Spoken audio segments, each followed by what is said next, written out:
Kapolda Sulawesi Selatan Irjen Andi Rian menemui sejumlah warga di wilayah Polres Pelabuhan Makassar. Dalam pertemuan itu, Kapolda menerima sejumlah keluhan dan juga saran dari warga terkait keamanan di wilayah ini. Selain mendengarkan curhat warga, Kapolda Sulawesi Selatan juga memberikan bantuan sembako kepada warga yang kurang mampu.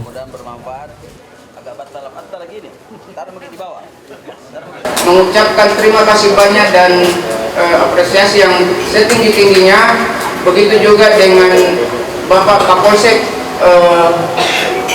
Wajo beserta jajarannya, begitu juga dengan Babin Kamtipmas kami yang bekerja siang malam sehingga pelaku pencuri di 2 kejadian kantor kelurahan yang ada di Wajo itu berhasil terungkap kepada. Nah, di dalam memelihara Kamtipmas tidak bisa polisi sendiri, Bro.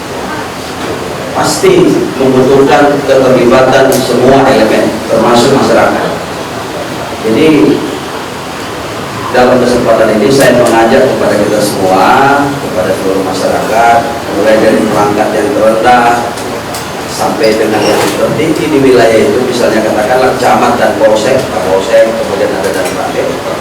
Itu sama-sama kita mari menjaga sekaligus menciptakan suasana yang aman.